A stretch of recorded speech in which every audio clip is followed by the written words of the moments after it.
aos montes, ensinando-lhe as ervinhas o nome que no peito escrito tinhas.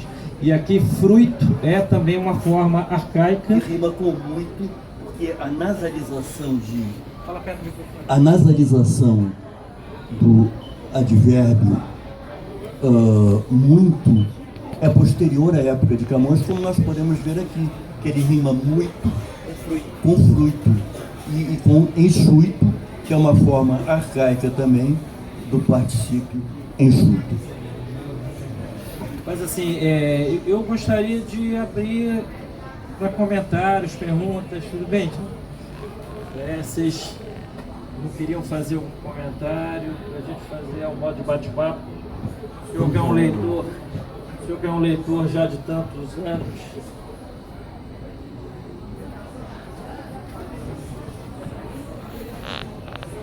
Bom, enquanto... Bom, em primeiro lugar, parabéns aí ao nosso Pachá e ao Sidney pela iniciativa. Eu acho que Obrigado. Nós precisamos cada vez mais de eventos que tratem de Camões. Mas a minha pergunta que se dirige ao nosso Sérgio Pachá vai na direção de dois tópicos que eu acho essenciais para compreender os Lusíadas. O primeiro deles é Camões e Macau. Por que ele foi para lá? O que ele fez lá? Primeiro ponto que eu gostaria que você analisasse, discorresse um pouquinho sobre isso. A segunda coisa é a chegada de Vasco da Gama em Calicut. Ele tem um contato, inclusive, com um arúspice, um adivinho que revira vísceras para estabelecer os seus presságios. Qual é o valor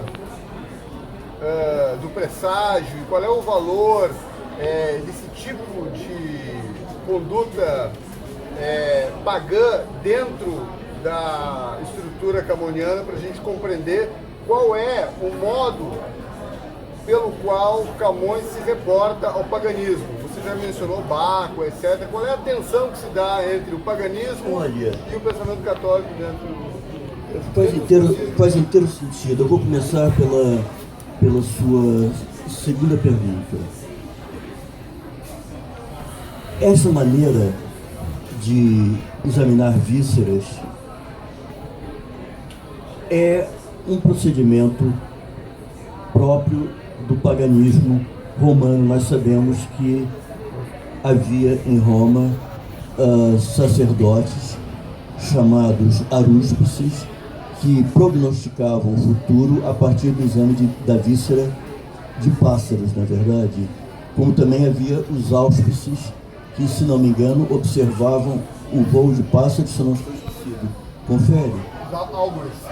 Não, os álgures. Exatamente. Daí a palavra augúrio em português, quer dizer, é um prognóstico de futuro. Olha, a única resposta que eu posso lhe dar é uma resposta genérica. Até porque eu nunca estudei de perto esta questão das diversas formas de prognosticação que aparecem nos Lusíadas, que aparecerão também no episódio da Ilha dos Amores, quando Tétis mostra a máquina do mundo a Vasco da Gama e faz uma porção de prognósticos importantes. Mas a única explicação que eu posso dar, e que é uma explicação genérica, é imitação da literatura clássica. Também neste particular, como em outros, Camões imitou a literatura clássica e eu diria particularmente Virgílio, que é o grande modelo dele, o Virgílio épico, o Virgílio da Eneida. Esta é a única explicação imperfeita que eu posso lhe dar de momento sobre isto. Agora, quanto a Camões e Macau, nós sabemos pouco. Ele era curador de defuntos e ausentes. Era curador, ele exerceu este cargo, que era um cargo público, decorrente de nomeação, o cargo de curador de defuntos e ausentes. Eu não saberia dizer por quanto tempo ele o exerceu. conjectura-se que, ou por intriga de inimigos dele, que é a versão que ele próprio, Camões, dá, ou em virtude de fatos que, na realidade, ocorreram, o fato é que houve queixas da maneira como Camões exerceu estas funções.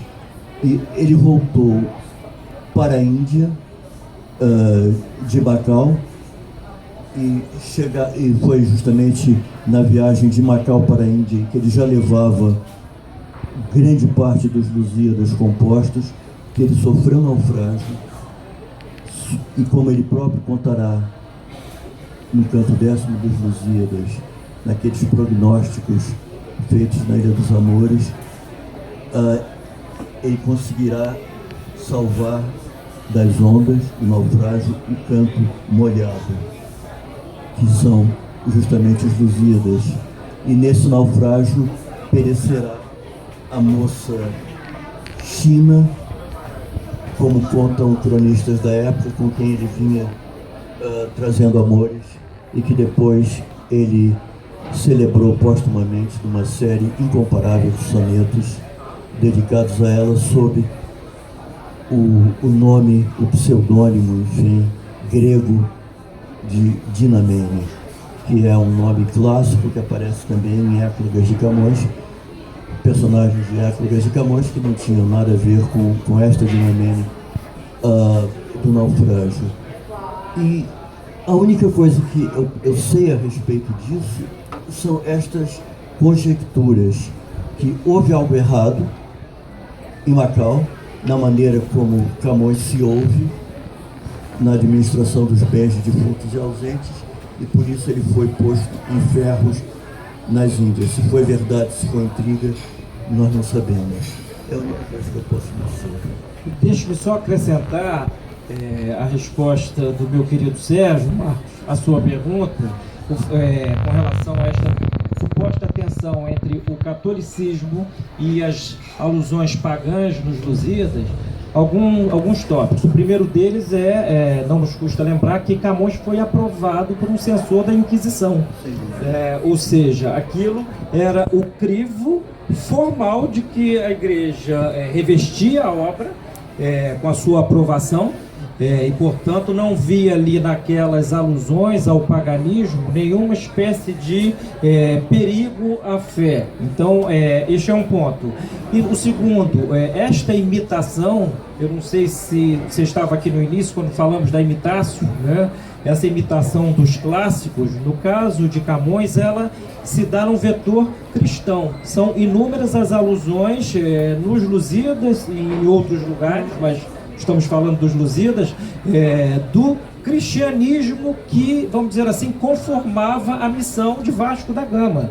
Não esqueçamos que Portugal levou a fé católica e o império, para o Oriente e também para o Ocidente. Então, esta suposta tensão, que chegou a ser apontada também por alguns críticos literários e apontada não sem razões, ela está resolvida formalmente na própria obra de Camões, porque nela há este vetor que é inequívoco. Há uma das passagens em que os portugueses estão, vamos dizer assim, quase que em confronto com os mouros, e Vasco da Gama recusa-se a apresentar o livro sagrado aos mouros, né? E olha que coisa atual, né? Hoje temos aí uma história de conflito praticamente dominante na Europa, no Oriente Médio, etc., e que tem o Islã como centro, mas em momento algum